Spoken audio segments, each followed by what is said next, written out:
it is a great honor for me to be here to talk to you. I've been following your brilliant exposition of Christian theology over the years, and I sense that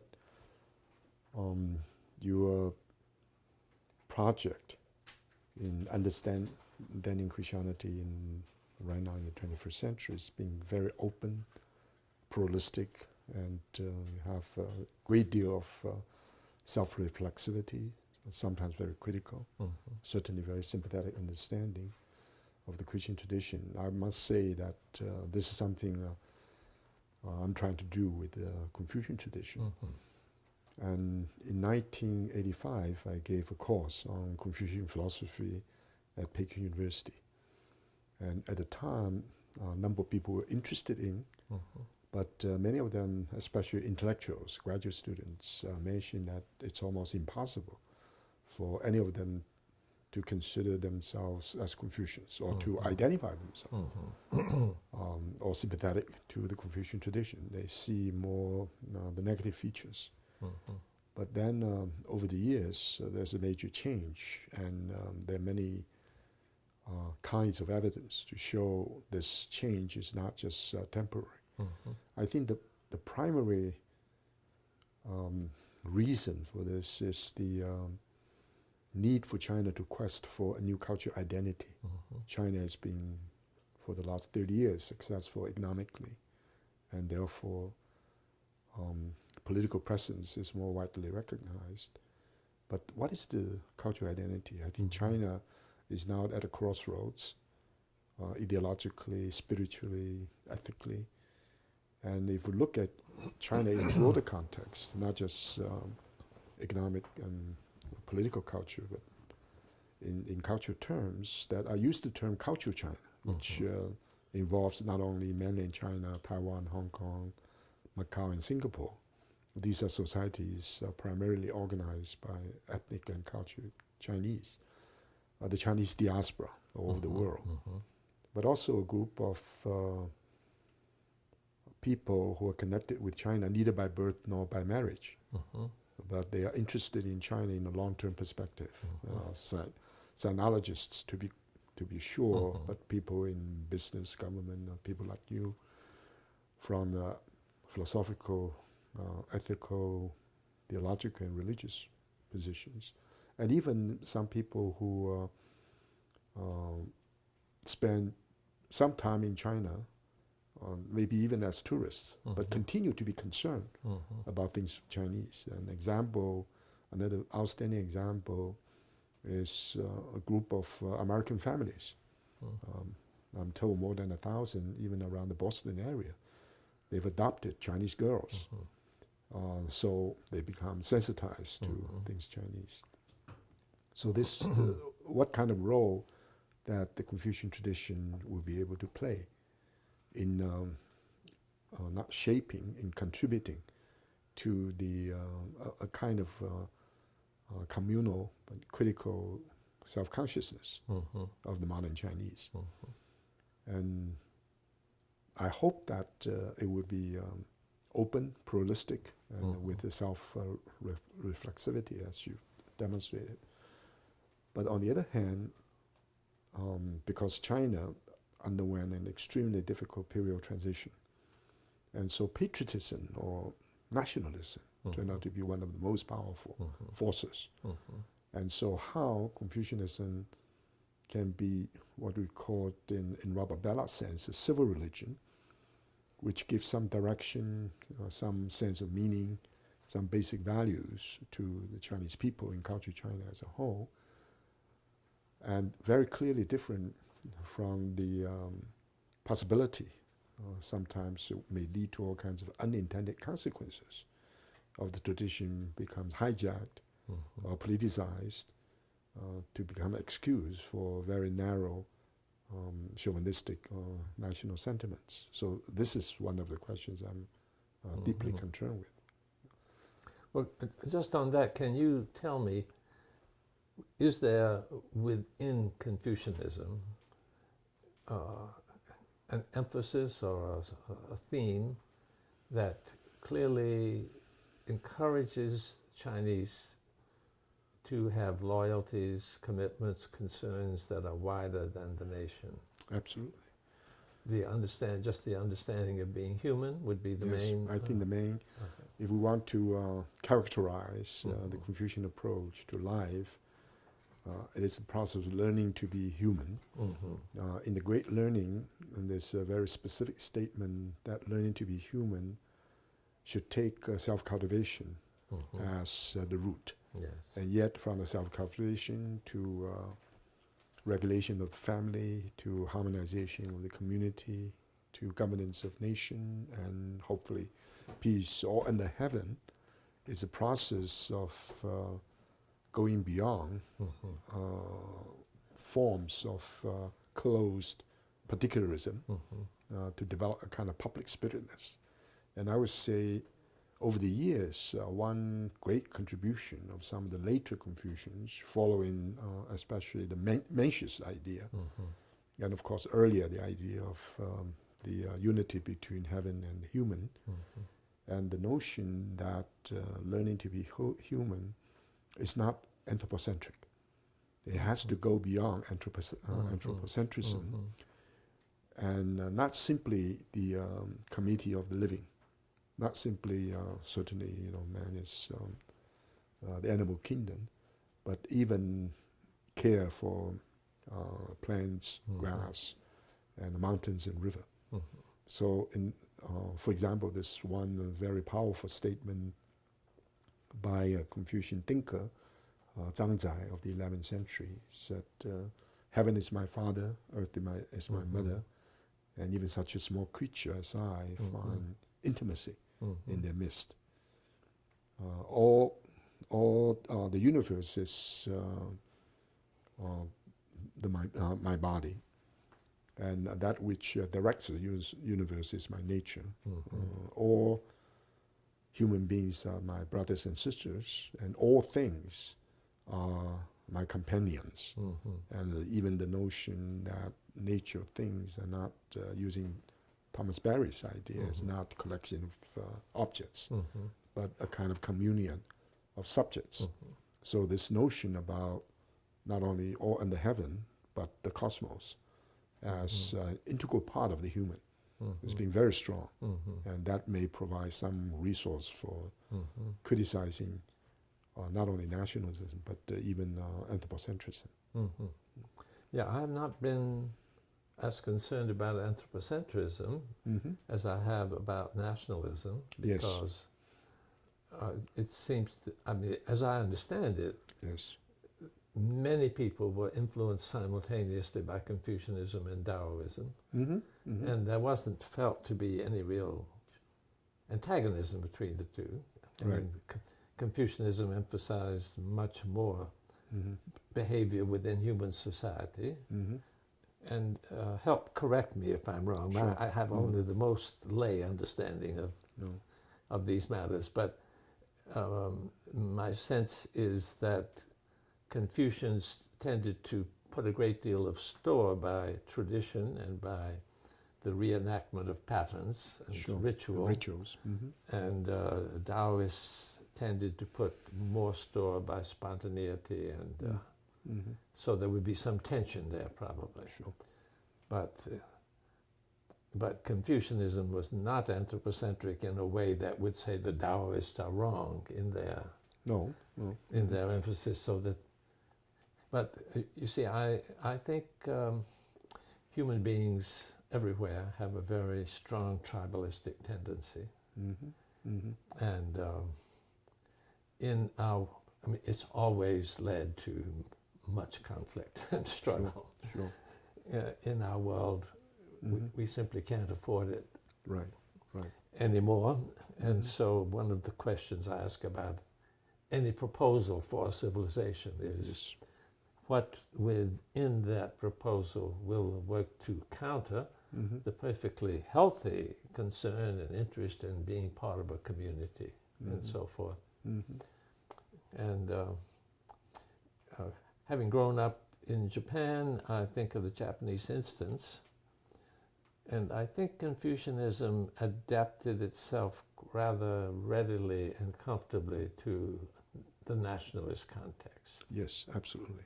And don't misunderstand me, Christianity has often adapted itself to nationalist context Absolutely. too. So, but there has been a long history of explicit tension Sure.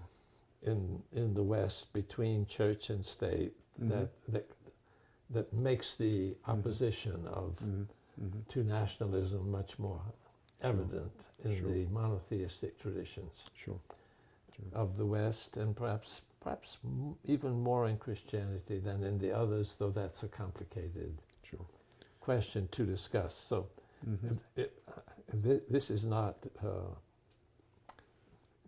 a criticism of Confucianism, but just to say, when I ask the question, how can Chinese have a civilization, to which, since I think China is now already one of the great world powers and is still advancing in that respect, whereas the United States is declining in that role, I think it's very important for the planet what kind of culture Absolutely. China has. Yes. I think Robert Balla recently observed that the two most nationalistic countries turn out to be China and America. And in a sense, we are the best. Not only the best, we're the only culture that we're able to transform the world. Regime change, and difficult to rise above national interest on the American side. And after China has been humiliated for so long and changed so dramatically, and it's easy to understand why the Chinese become not just patriotic but nationalistic. But in terms of the evolution of the Confucian tradition and also the view to the future, and we see a real internal conflict. It's not just Confucianism with Taoism, but Confucianism in itself. The difference between Confucianism and Taoism is that the Taoists actually tempted Confucius, the proto-Taoist, said the world is deteriorating. There's no way we can save it. Just get out of it. Almost like the Caesar's thing.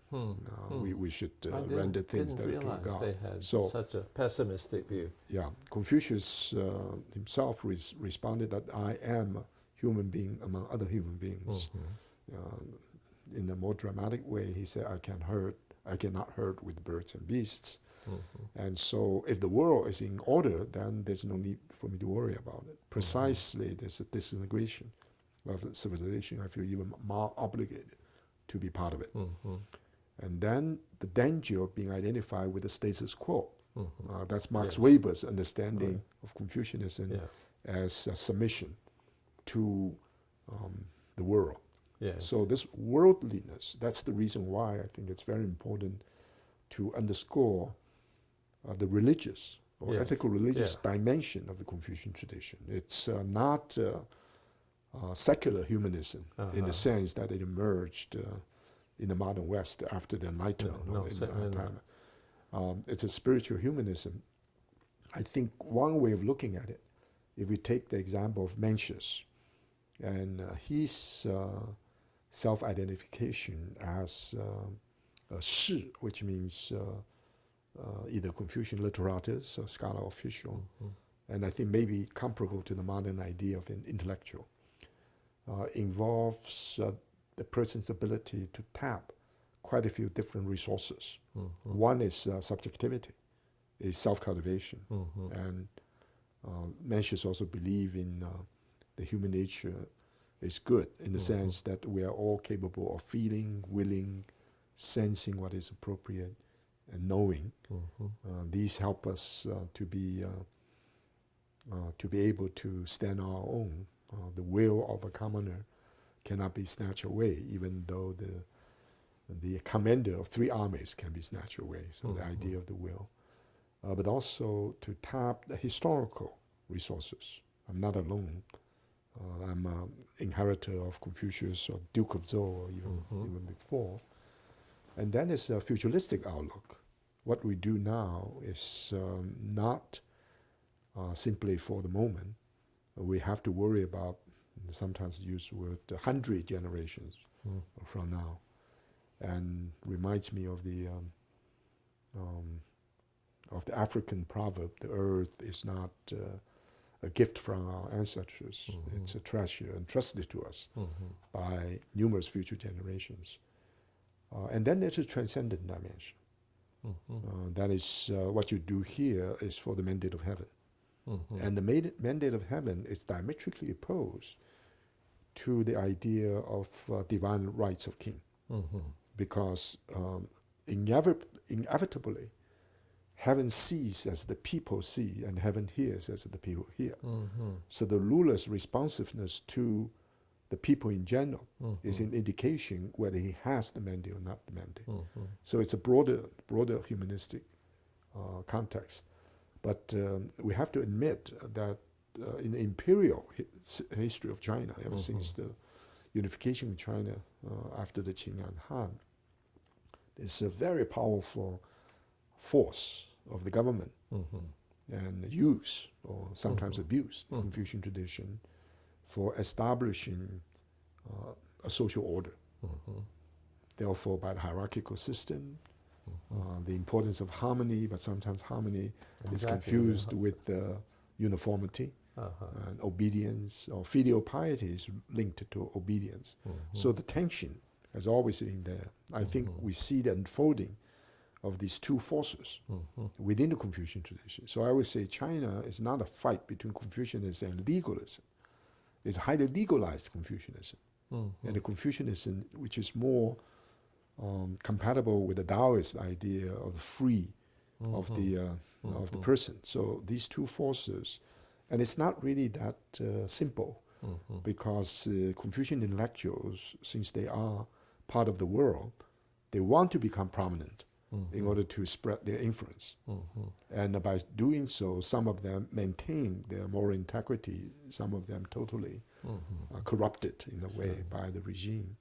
And also the Chinese political system, including the bureaucracy and even personalities such as the emperor and the ministers, have also been deeply under the influence of Confucian ideas. So it's well, the one place where transcendence of society is clearest is an end of the status quo.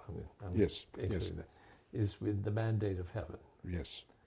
And I think that's an aspect of Confucianism that most of those in the West who have become interested in Confucianism have downplayed.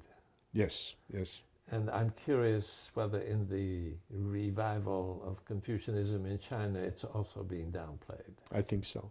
Yeah. And yet, maybe a paradox, when a Maharishi first came to China to spread Catholicism, he was aware of the fact that if the Chinese, he urged the Confucian scholar at the time to return to the origin of the Confucian tradition by identifying the importance of heaven as a transcendent other, because it's functional equivalent of God. And exactly. He tried to undermine, or sometimes he tried to deconstruct, the so-called Neo-Confucian worldview. That is a more organic view of the world. And God, in a way, is an integral part, even though creativity in itself, an integral part of the cosmic transformation, in which human beings also take like part. It being an integral part, but right. And I think but still a part that clearly is beyond any particular state, nation, or class, or race, or anything of this kind. Absolutely. And that's what seems to me to be important. I say it with great hesitation because our record in the West is so sketchy. Absolutely. Nevertheless, the sense that we should not, I mean, of course we should be patriotic and we should be loyal to our local communities, and I mean all of those loyalties are obviously important, but all of them subordinated to something that is of universal relevance. We have that in principle in our tradition. Sure. And we turn it into idolatry over and over again. Sure. So it's not that I think we have a great record in the West, but I still think I don't quite know without it how we can hope for the people of great power to relativize that. Absolutely. That power. Yes. I think this one great lesson China can and ought to learn is the absolutization of the relative can turn out to be extremely dangerous. It happened with Mao, the deification of Mao. Almost he became omnipotent. And that turned out to be disastrous. People were quite aware of it. And in the traditional Confucian culture, and there's a conception that heaven creates, but humans complete, or humans following heaven's quote, project. Human beings are responsible to bring it to fruition for the human community. So very early on, I think you can talk about heaven, using Christian analogy to be sure, as omnipresent and omniscient, but definitely not omnipotent. And at that point, you see, I like Confucianism much better. Right. That's and the one consequence, I think maybe even positive, is that human beings are not simply observers or appreciators. They are participants. And so you can even use this more radical term, co-creators. So one way of looking at this is the dichotomy of the either-or, who have to be substituted by the notion of both and. So there's no separation between the body and mind, spirit and matter, or creature and creator, or even secular and sacred. And in this particular context, it's difficult to talk about secularization because it began with the world here and now, almost began with the world from the Buddhist point of view with the red dust, not the other shore, not the pure land. Sure. From the Christian point of view, it's the world of Caesars. And yet, the important thing is not to recognize the everydayness or the power relationship in the world as it appears, because there's some deeper meaning in the world, which has to be transcendent, because the highest level of human fruition or human flourishing is not the accomplishment of the person, but the unity between heaven and the human. You know, that sense, heaven, so heaven is the highest aspiration in terms of both the source of creativity and source of meaning. And yet, since human beings are participants and co-creators, they have tremendous power and influence, not just in anthropological terms, but even in evolutionary and cosmic terms. And therefore, there's an old statement that human beings will be to survive all natural disasters, or most of the natural disasters, including the flood. There was a myth of the flood. Instead of the Noah solution, it was an attempt to transform the flood into an irrigational system. The Sage King Yu was considered as very successful. It's a very elaborate story, myth. But at the same time, if the human beings can never, in the long run, escape the disasters that are man-made. So this is very, very strong. And therefore, the ethical responsibility began early. And the assumption is those who are more powerful, influential, and have access to both material and non-material resources ought to feel more obligated for the harmony or well-being of the society as a whole. And well, I think you know that I love everything you're saying. This is what we are trying to turn Christianity into also. But let me indicate, I think it's just to indicate things that I don't know how fully they are present that are important to me. Sure. Okay. And Whitehead has a great emphasis on adventure. Sure.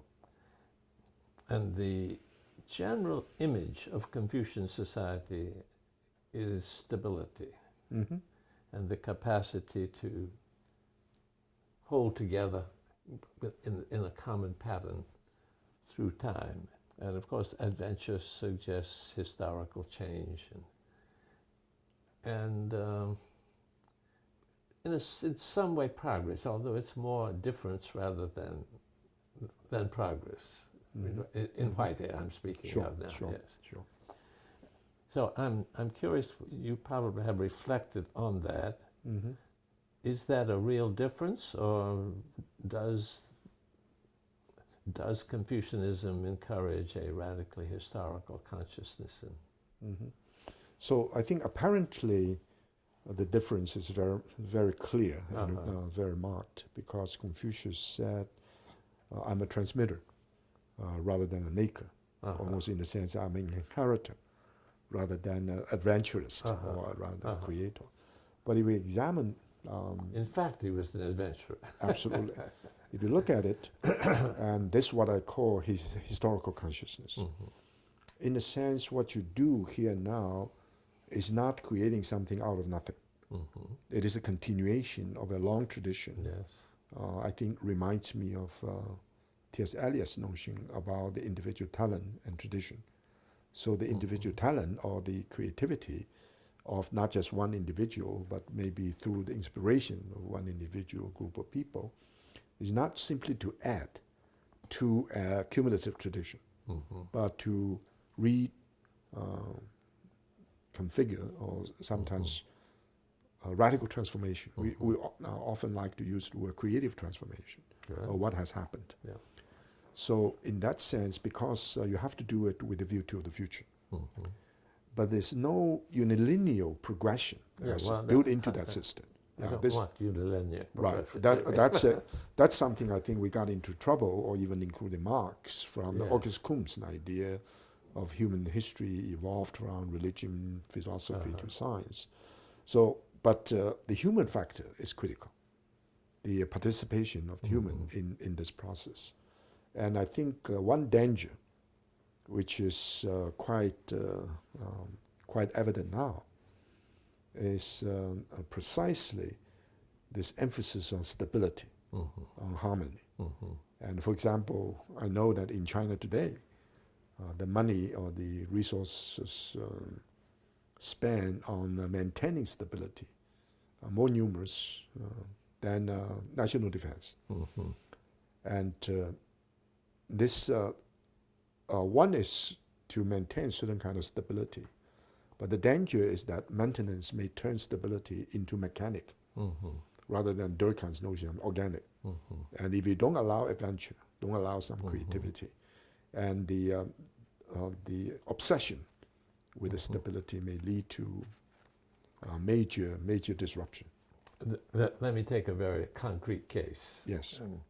At least as an outsider, it seemed to me that filial piety is a very fundamental teaching of Confucianism. Is there within the Confucian tradition the sense that this particular structure of the family is one good structuring of the family that is appropriate in certain historical, cultural contexts, but that other family structures might supersede it in changing times? Certainly there's a normative idea about the critical importance of the family. Of course, we can use now a kind of normal family. But I think the situation is more complex. People may give the impression that the Confucian approach to the family is not only very positive, optimistic, but even somewhat romantic to underscore the warmth and importance of the family. But that's not the case at all. And because one of the great myths of the sage king Sun, he came from the worst possible family. The father was abusive, very brutal, mother totally self-centered, and his half-brother, was totally alienated from not only himself but the society. And yet he managed, against overwhelming odds, to harmonize the family. So he became a sage king. Most of the other people just failed to do that. And there's a clear understanding that a family is a complex system, just like self-cultivation is complex. And because the family is differentiated into age, gender, status, power, influence, and so forth.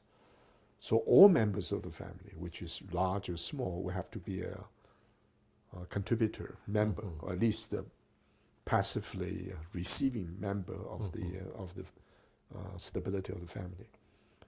And there was a story in the Tang Dynasty, and the emperor learned about a family. They lived under the same roof, 9 generations.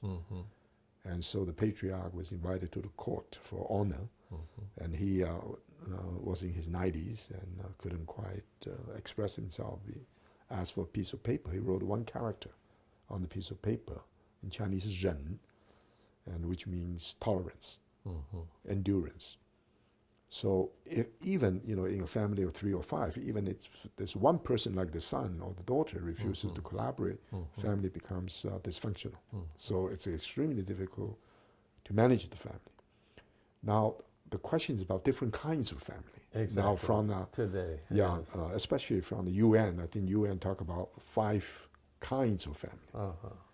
And I think the Confucian position, I think of course it would have been a rather surprise, not only to Confucians but to all same families. Things too. Yeah. If you look at in the West, these right. are surprising changes. These Absolutely, are not anticipated. Absolutely. Yeah, I think the Confucian position is the primacy of the parent-child relationship.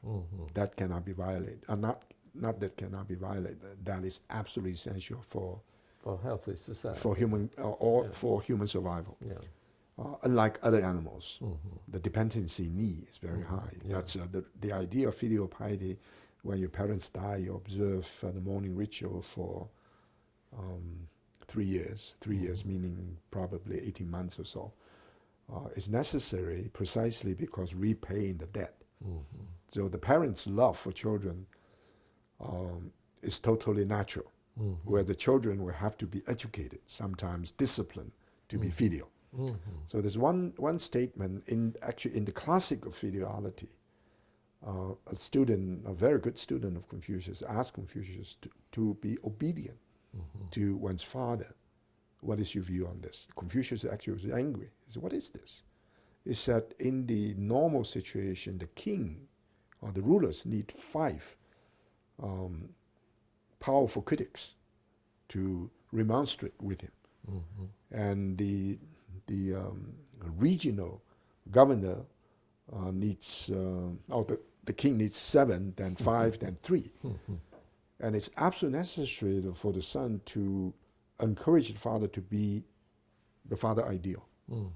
If the son allows the father to indulge in his problems, this is to push the father into an unrighteous position. Another more dramatic view is that, and this same student was hit by his father, and somewhat really hurt him. And Confucius again was very angry. If your father came with a bamboo, small bamboo, you could tolerate it. If father came with a big stick, you run, because if you get hurt, it would be worse. Reflect upon the brutality of the father. So there's always this negotiation. And once I think there was a paper again at Rababella called Father and Son in Confucianism and Christianity. In that he was very, very Weberian, and said in the Confucian tradition there's not enough resources within the father-son relationship to transform society, because the idea of obedience.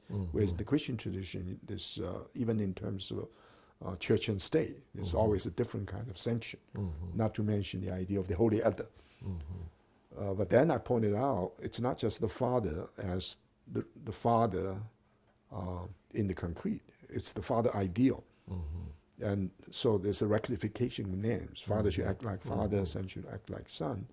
If father doesn't act like a father, it's obligation of the son to change it. Yeah. So there's that both that tension and that's the space for some kind of transformation. And that is being reflected on and considered today, I imagine. That's absolutely in Confucian circles, because I would think one of the reasons for some resistance to the renewal of Confucianism would be its tendency to be conservative in some of these respects. Right. Yeah. And also there's a change, of course, as you note in the United States too. I don't know why the liberal agenda is being relegated to the background now. Everybody says I'm a conservative, a true conservative, especially on the part of the Republican part. And if we use the ecological term, conservationist. Yes. You know, there's one tradition, I think maybe in keeping with, say, Edmund Burke and others, that is civilization has to be not only preserved, revitalized, it's a process of conservation. And what actually happened in the Cultural Revolution, the total abandonment of that sense of continuity, almost like, it's diametrically opposed to the revolutionary spirit. I think Whitehead's notion of adventure is very different from this kind of radical revolutionary spirit. I think organic solidarity is quite critical for its transformation.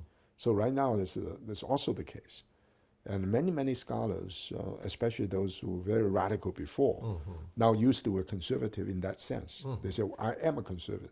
But what they really mean is that I take history and the tradition seriously in my understanding of the present situation. But you see how one could affirm that one is faithful to the Confucian tradition and at the same time would support gay marriage? Okay. I would say, let me use an example of the Dalai Lama. Yeah. He once was in a meeting, I actually moderated a meeting, he was one of the participants. Of course, he talked about peace, compassion. It's just overwhelming that one person asked the question, say, look, I know you're very compassionate, but why you criticize homosexuality? You said something. And he used a very dramatic way. He said, I'm a monk, and I'm not familiar with many of these complicated things. But I think if you look at a man and a woman, he said, look at a man and a woman, they fit very well. If two women or two men, he said, if there's a couple, both men or both women, they love each other, they care for each other, and they lead a family, they organize society, then in legal and all other situations, they ought to be protected. They have their rights. However, I still, from my limited point of view, the man and woman, that relationship seems more natural than that. So everybody laughed out loud. But I think that from the Confucian point of view, because of the yin-yang idea, because creativity is based upon difference. And even in terms of sexuality. Of course, we can desexualize it to say the difference lies somewhere else, maybe in race, in position, and so forth. But in the yin-yang model, then I don't know whether we can even use the word normal. The Confucian vision of ideal situation is the creative interaction between the two, also between heaven and earth. For example, if earth is on top, and that's creativity. If heaven is on top, earth is below, heaven flows upward as earth sinks downward. It's not creativity. Creativity involves interaction.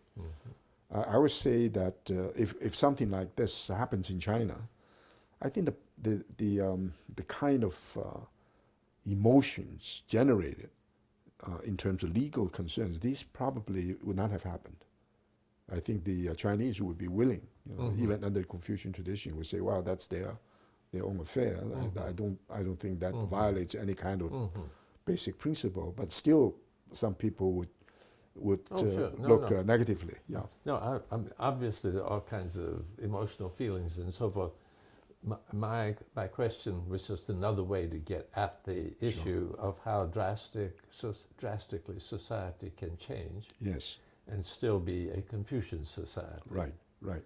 Because our image impression is Yes. Conservative, that, hierarchical, right? well, whether hierarchical, I mean, it isn't that. I just mean the sense of a stable order of society. Yes. And how that can best be achieved. Yes. Is central to the Confucian idea of how things should be. Right. I think in the early part, I would say when Confucianism became a state ideology, probably in the Han Dynasty. The preaching would be 6th century BC, then in maybe the 2nd or 3rd century BC and until the 1st century AD. And there was a major transformation. And in one of the texts, which is the result of a court debate, so it could be considered as officially sanctioned. There's a statement which has become a major bone of contention, and I would say a site of debate. You say a stable society requires the authority of the father over the son, the authority of the ruler over the minister, and the authority of the husband over the wife. So it's hierarchical, authoritarian, and male chauvinistic. And in terms of textual analysis, this is very comparable to the legalist idea that if the sons are unruly, if the ministers do not obey, if the husbands are more powerful, the wives are more powerful than husband, society will disintegrate. Yeah. Now, if we look at Mencius, when the relationships of the family are first discussed, it's always reciprocal. The ruler should be benevolent, so the ministers can be loyal. The father should be loving. The son should be filial, and the older and the younger brothers. But even husband and wife, and there's a division of labor. We may have a different sense of division, but division of labor is considered critical. So that reciprocal model and the more hierarchical model, these two are different. But now I'm reminded by some of the sinologists that if you even look at hierarchical model, as the ruler authority over the son, but all the examples given turn out to be how the ministers remonstrate with the ruler. And that's true with children, with sons, remonstrate with the father, and wives remonstrate with the husband. So it's at least ambiguous. It's not the line of the chain of command is not that clear. Well, I mean, it's very similar in the New Testament. Paul's teaching about family is hierarchical, but with the emphasis upon the husband being generous and loving his wife and support, but still. So it's I'm primarily, just trying to sense. I mean, in the biblical tradition, that there are basic changes in history which even reshape the relationship between humanity and God. Creates a sense of looking for a new age in the future.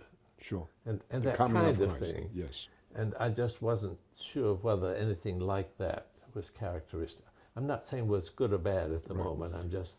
It's probably, if not completely absent, it's certainly not pronounced. I think sometimes to me in the comparative religious studies, why in one culture, let's say a symbol or an important idea has been the center of intellectual debate for thousands of years, and you cannot find a functional equivalent. Even if you find, the debate turns out to be totally different. So some people will say the idea of God in the Christian sense is not even a rejected possibility within Confucian tradition because it never imagined that. Heaven is a functional equivalent, but fundamentally different. So if we look at medieval, European theologian and some of the modern thinkers, including Kant, I guess, the the power of the transcendent other Yes. that shapes the intellectual discussion is incredible. But that discourse Yeah.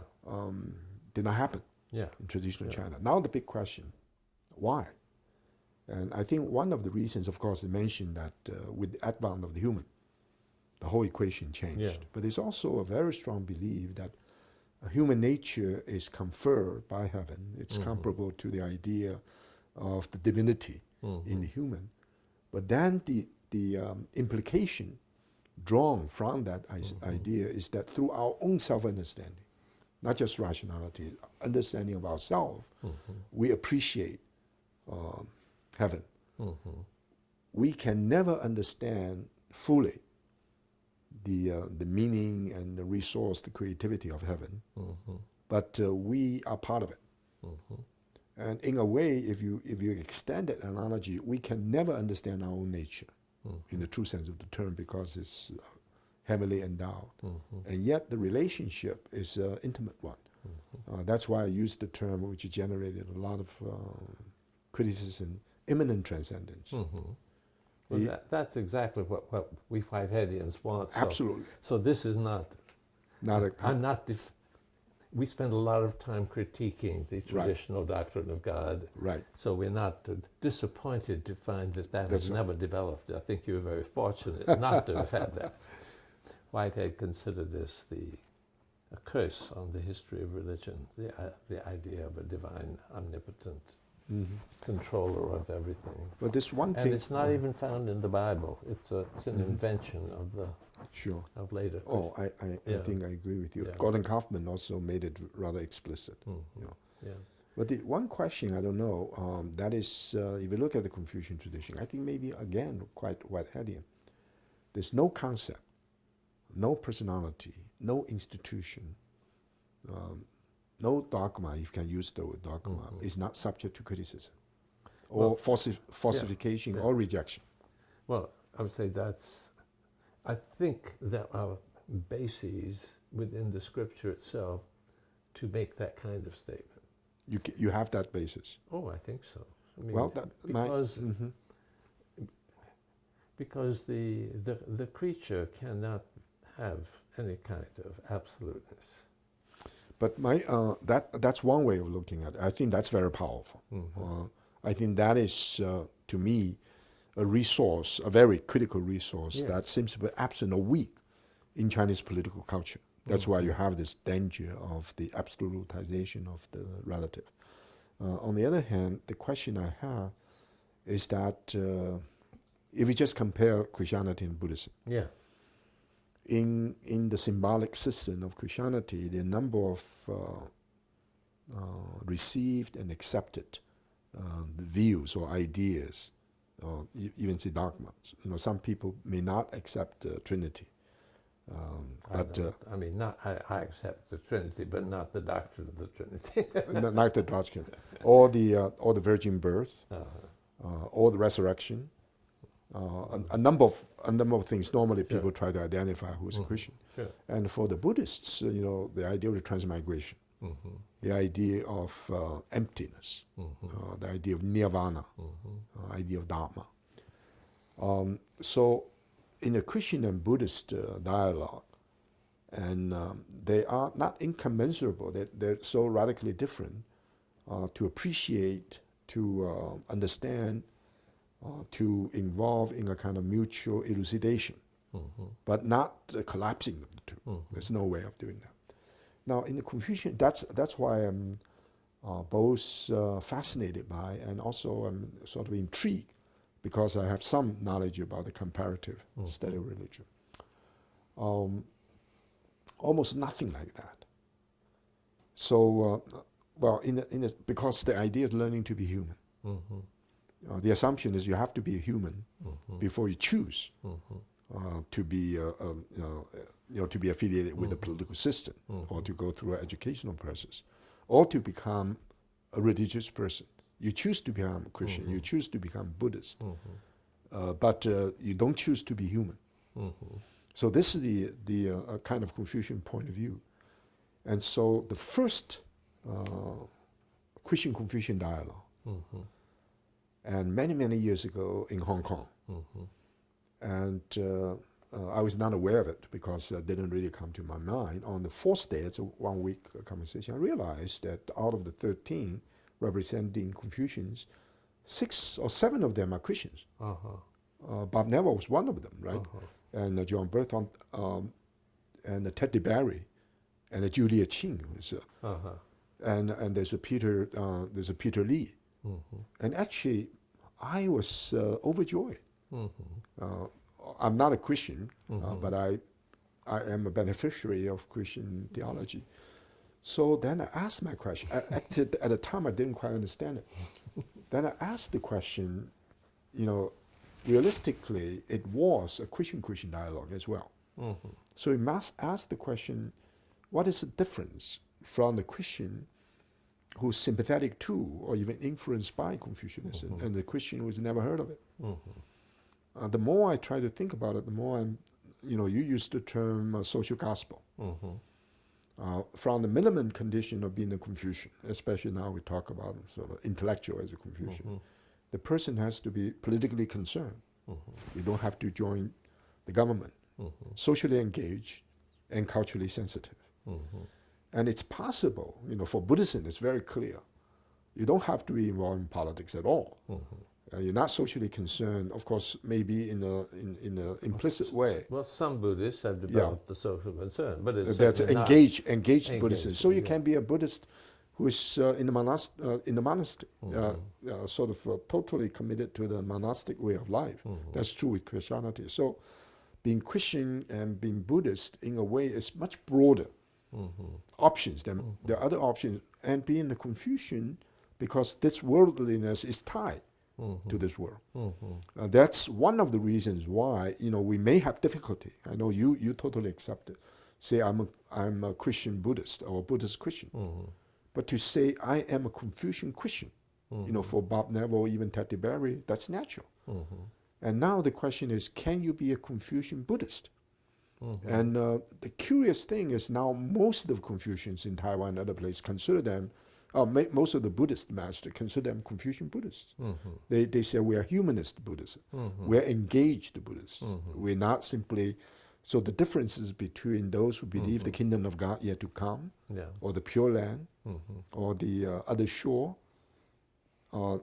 your primary commitment is to that, and rather than the world here now.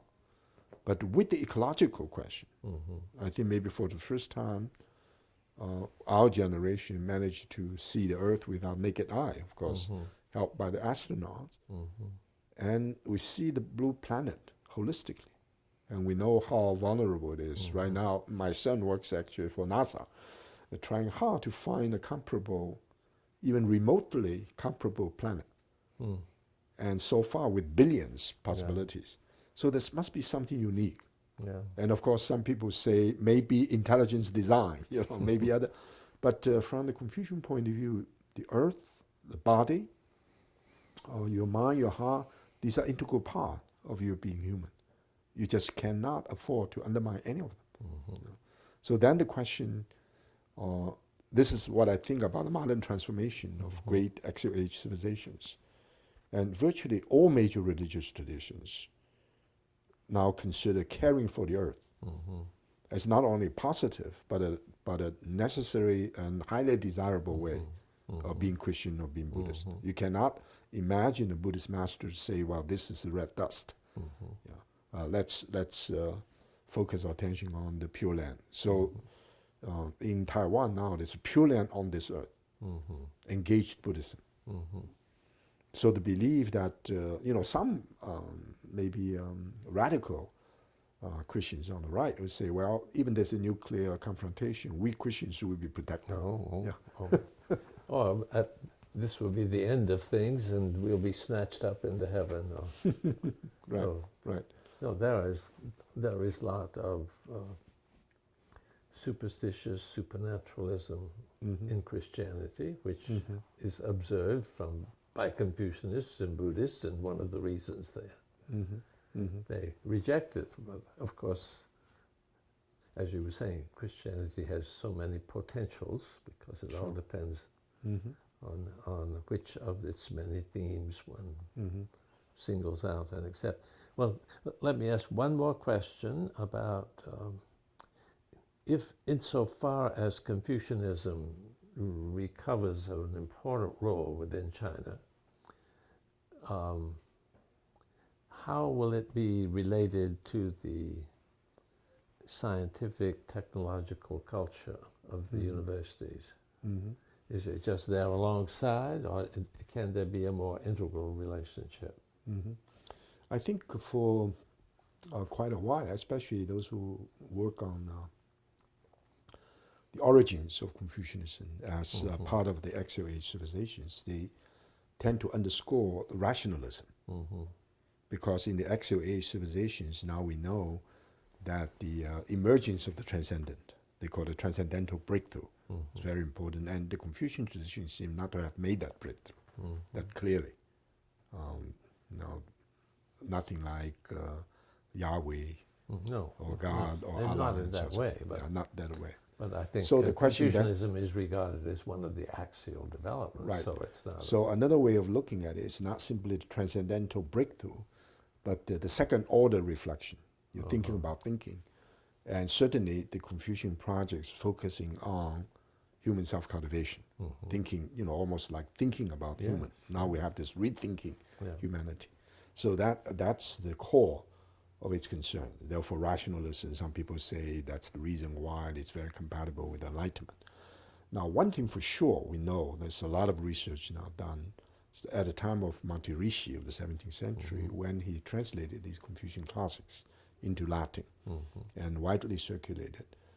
Some of the most important Enlightenment thinkers in that period, Voltaire is a good example, but Leibniz, and there's Canet was a physiocrat, and Montaigne was aware of it, but Diderot, and there's Wolff, quite a number of people were totally overwhelmed by this Confucian mode of thinking.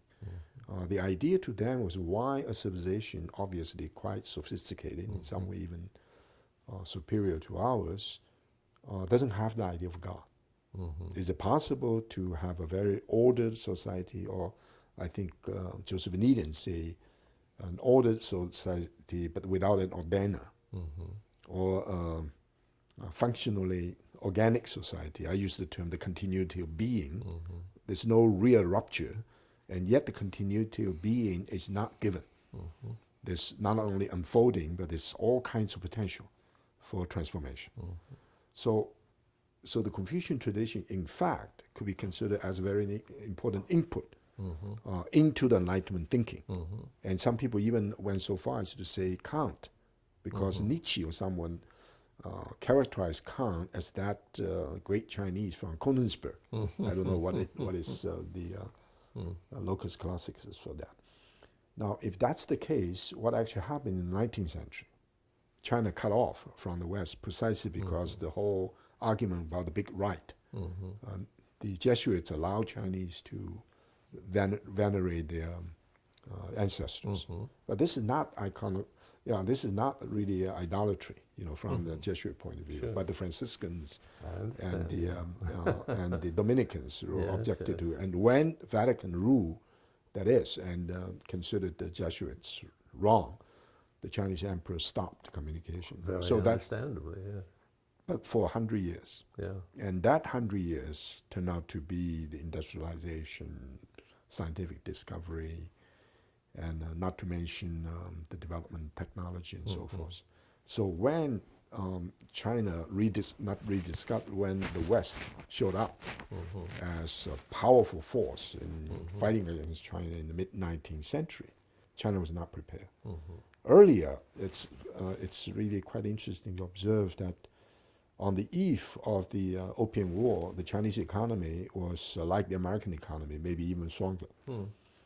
And the two-way trade between China and England was totally in China's favor, because England wanted tea, silk, and China and all kinds of other things, handicrafts, even some. That's why the English had to push opium on China, so they had something to sell them. So China, the leader in China at the time really had all this moral So the sense of superiority even sent a letter to British king and argue even today very forcefully. But the military might was such. And I think what happened to the Manchu court was ignorance and arrogance. Ignorant because they didn't know what happened in the West. Arrogance is they really felt they're still center of the universe. So in 1 or 2 generations, China degenerated from the Middle Kingdom to some Japanese say segment of the East and segment of East Asia. And of course, it was reduced eventually to a geographic expression. So that resurface of China's modern sort of patriotism and so forth was very much guided by this notion about democracy and science. Yeah. But okay, I'll try to make my question sharper because I wanted to. The question of what gave rise to science, to the emergence of modern science, is itself, of course, a historically debated topic. Sure. Okay, I will simply indicate my view of 2 things. One is that you have to have a highly developed mathematics. Yes. And the other, you have to assume that there is a deeper order than is apparent on the surface. Yes. Yeah. And those two elements were available in the late medieval period. Absolutely. And it didn't all come from the Bible. I mean, you understand, it required From a the great Greek, influence of Plato, and Muslims had developed some of this and all that. So I'm not trying to claim Christianity as by itself sort of producing that, but it contributed probably to the sense of the deeper order. And even today, even though the war between supposed war between science, which is grossly exaggerated, in fact, the church has never been that hostile to science. But just setting all that aside, my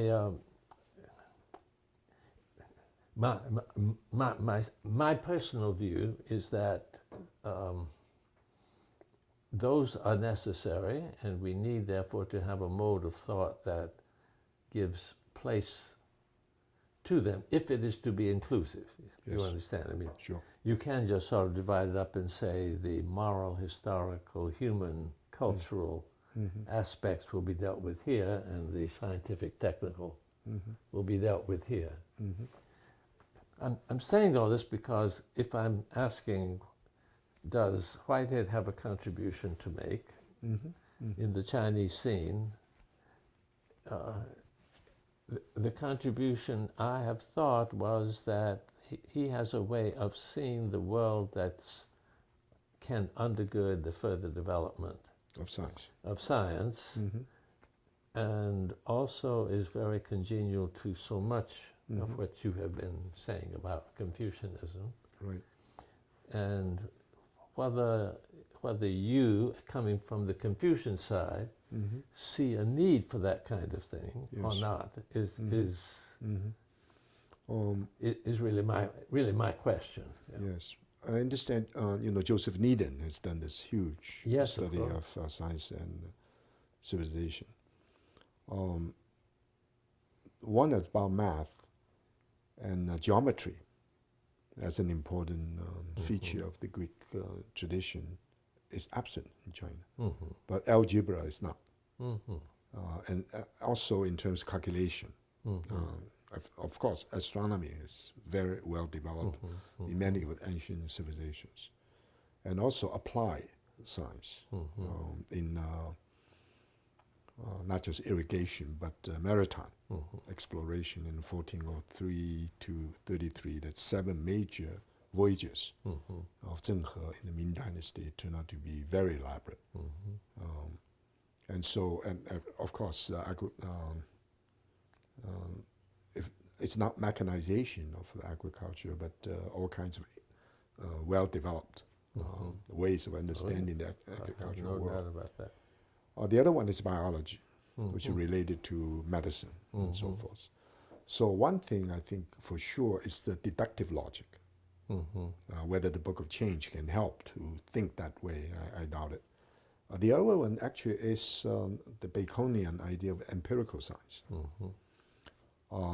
But the idea of looking at the deeper structure of the world, which is quite compatible with the idea of the principle, D. In other words, what appears in terms of phenomena and so forth. And as phenomena will have to be understood in terms of more enduring and eternal pattern. So there's a notion about the pattern.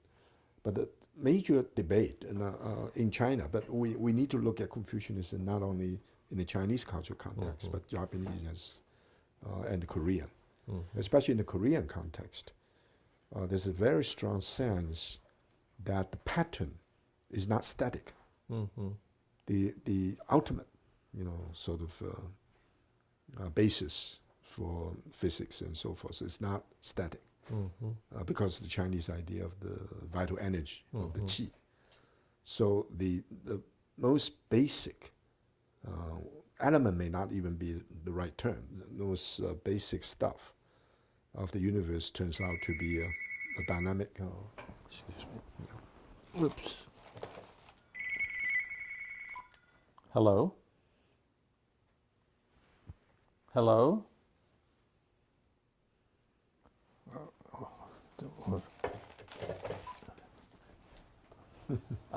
It's someone I know who is calling, and I don't want to take time. Why don't you go? No.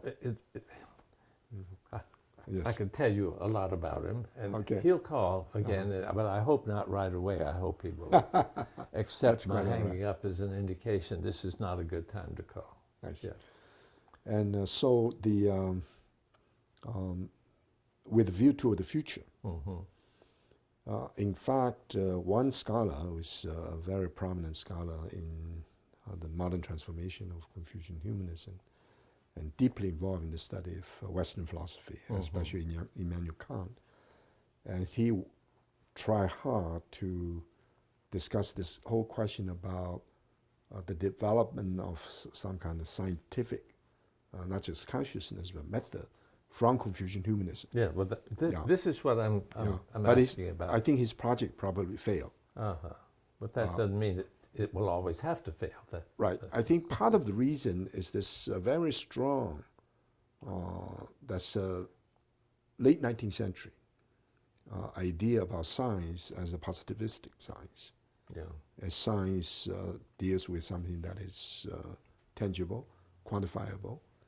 And also this notion about science is diametrically opposed to life situation, to even to ethics and morality. Yeah. And another thing is that science is based upon clarity and analytical thinking. And so the only science that he's aware of is from the West, the Enlightenment idea of science. And so he, the assumption there is this gap, for Confucians, a gap between the moral consciousness and the empirical one. Yes. And so how will you be able to derive a very sophisticated understanding of science from this overwhelming attention to moral self-cultivation? Well, that's why I think Whitehead may help. I don't mean that he has given the kind of attention to the moral self-cultivation, but his system clearly provides a conceptual structure that can justify and support it. And of course, he is critical a great deal of modern science. Yes. And I think Confucian folks have legitimate criticisms. But how can you make that effective within a university context? Yes, yes. You have to be able to present an alternative way of thinking that takes account of all the enormous amount of information that has been developed. Right. And nevertheless interprets it in a different way. I think, I think, you understand, we haven't succeeded in getting very many scientists in the West to pay attention to this. So I don't mean there's been great success. I have a kind of hope that Chinese, who of course have been socialized into identifying science with the mechanistic, deterministic, reductionistic science of the West, might not be as wed to the metaphysics of the 17th century as Western scientists have been, and could therefore really make some very significant breakthroughs in science. If I may make still stronger statements, I think that the what's understood as a scientific worldview is in the process of collapsing in the West. And so we need to do science in a different way. Yes. And if the Chinese could give us leadership. No. I don't know about that at all, but the attempt, we talk about the revival of Confucianism has gone through at least 3 generations, or even 4. For the first couple of generations, because of the incredible power of Western science and technology, so what they try to do is adaptation. Yeah. How could you, science is given. Yeah. That's the That's truth, right. almost like modernity is given. Yes, I understand. And now I think gradually, I absolutely agree with you. I don't know whether I would say collapse or not, but anyway, many of the scientists, especially philosophers and historians of science, become quite defensive if they simply follow the old line of thinking. And Stephen, the great physicist, Griesbach, not Hawkins, but he talked about physicalism. It's the more he's involved in doing science, the more he realizes it's totally meaningless, and yet he's worried. So the worry may be religiously significant, but anyway, the notion that you can find the smallest just through all kinds of advanced method, like just to hit, and the more you do it, the more you are worried about complexity, because it's never like the like Leibniz's idea of the monad. And so the notion that you can build the universe from the very basic, which is simple, that ambition is no longer that easy to maintain. And then you have this uncertainty, complexity, or even fuzzy logic. So I think maybe a different way of looking at science. And whether, not just Chinese philosophy, whether the humanities method in general, Vico and Herder and so forth, in other words, there are a number of assumptions that the clear distinction between what we are as subjects and our object of study is never established. We identify with what we study. I think in religion, people say, well, the difference between religion and, say, physics is that physicists never identify themselves with particles and so forth, but the student of Christianity may identify. But I think there's something right now very common in the scientific community, that the difference, what is an object? What is a fact? What is something that is out there? I think the kind of realism, no matter how you try to define it, realism with a human face or qualified realism, and it's very difficult to so hermeneutics becomes important.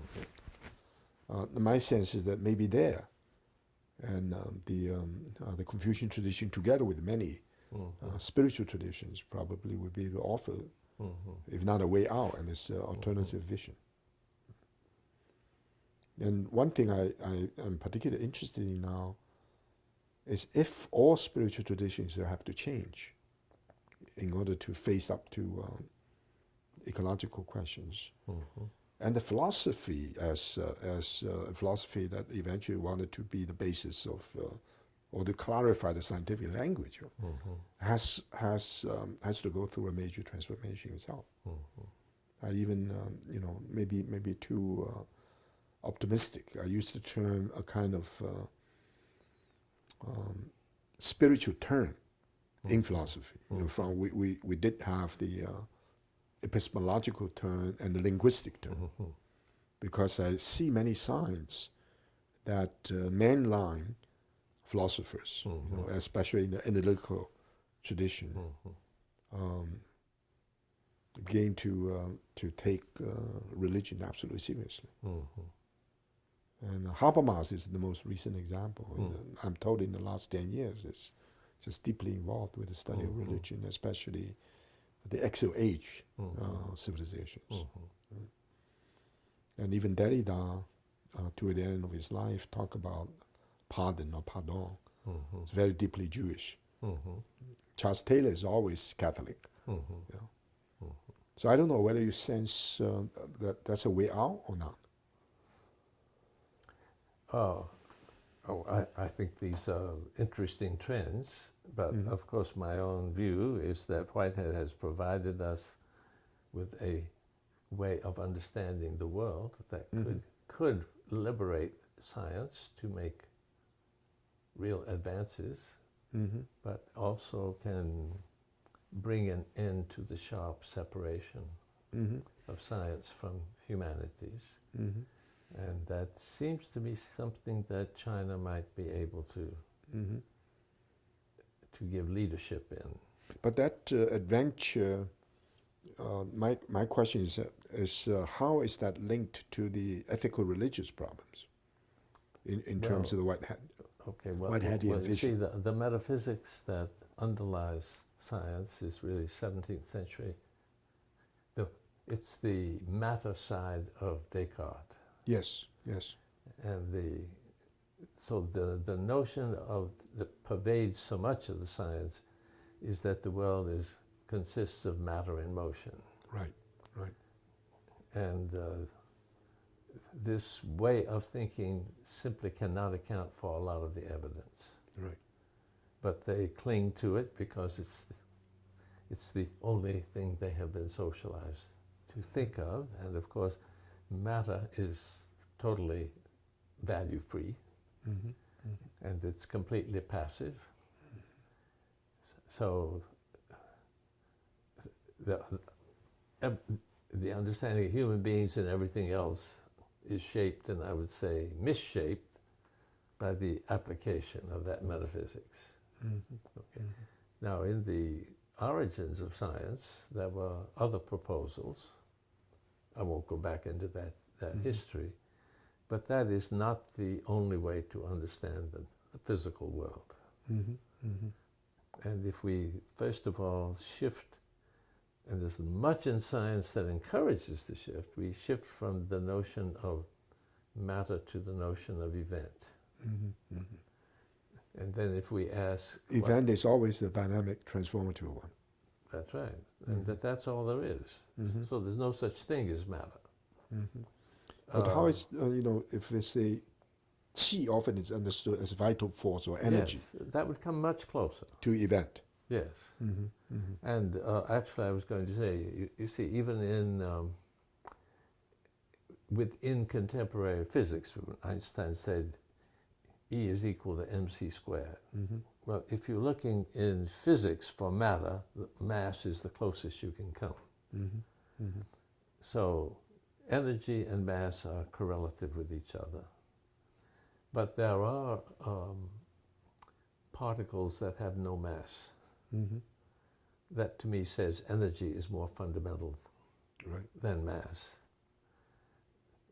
So if scientists were really willing to reformulate what they have to say, in terms of what I can call energy events.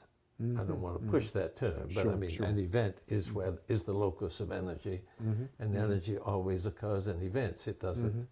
It doesn't occur in matter, in any philosophical understanding of matter. I think that should not be so difficult for people from a Confucian tradition to think. Sure. Now, the other side, the reason I was asking about mathematics is that I think we have to, I mean, if you pick up a book of physics, it's mostly mathematics. Sure. Yeah. And so I'm not any good at this, so it's not I'm pushing anything I can do, but I think that I'm guessing that the limitation of traditional Chinese thought in its ability to incorporate within it scientific thought is not, I mean, I think the notion of qi probably could be developed to be a very good ontological, to replace the notion of matter and so forth. So, but I mean, I can't say that it would work. I just think there's an excellent chance that it would be an improvement.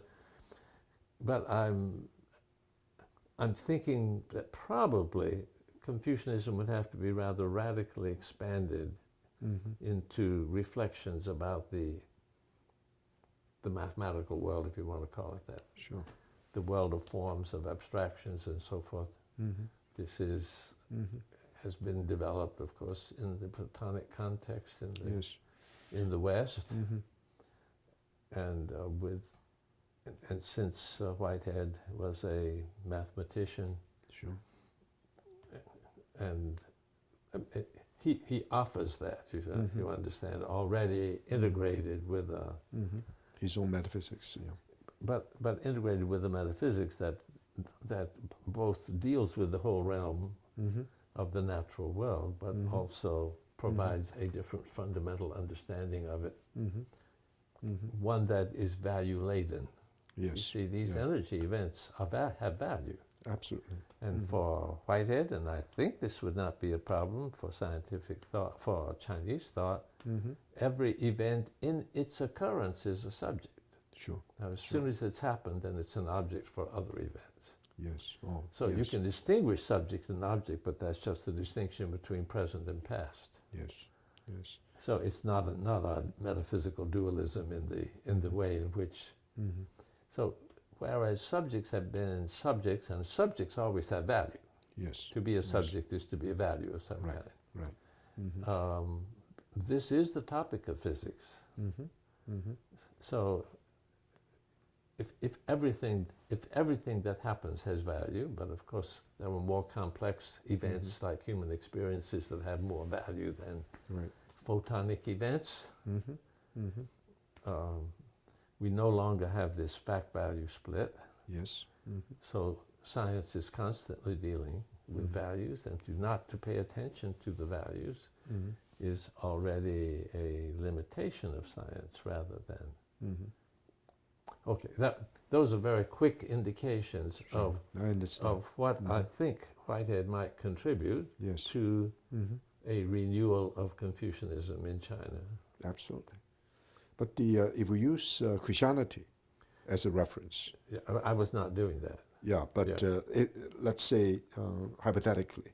Okay. There must be an attempt, and I think a very successful attempt, to develop Christian theology, which is not only compatible with, but well, we've already been developing Christian theology in Whiteheadian terms. Right. Right. So that so that is something that can serve as a very important source of inspiration. Well, that would be inspiration. I mean, it would be different to develop Confucianism in Whiteheadian terms than to develop Christianity in Whiteheadian terms. Right.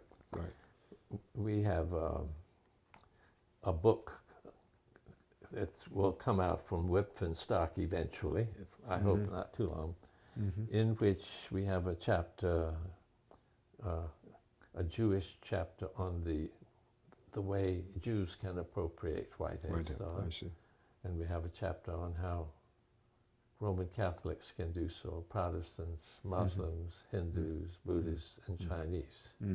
Mei Jun Fan and Zhe have written the Chinese one. It's not specifically Confucian. Sure.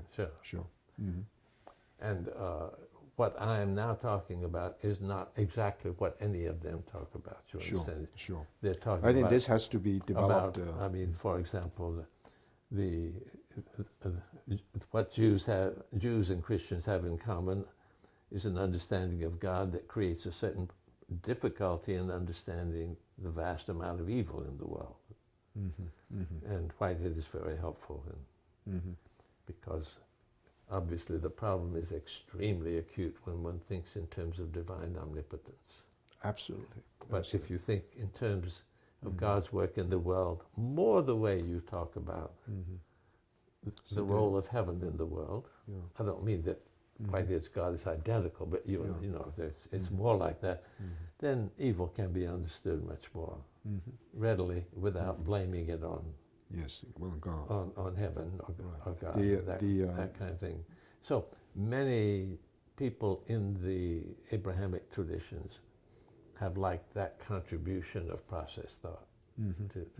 Since the Bible is closer to the process view of God than it is to the omnipotent deity. Sure, absolutely. It's not a rejection of our basic sources, but they have certainly been interpreted in another way. Anyway, I think, I mean, since under the leadership of Zhe and Mei Jun, we are working in China and have some ability to contribute. Agree. We don't see what we are doing is in any way counter to the renewal of Confucianism. Not at all. Yeah. No. But that's very encouraging. But we hope we have a distinctive contribution to make also. There are more than 20 universities that have established centers for Whiteheadians? Oh, in China? Yeah. No, not in the United States. Oh, in the United States? No, not in the United States. Yeah, but in China? In China, more than 20.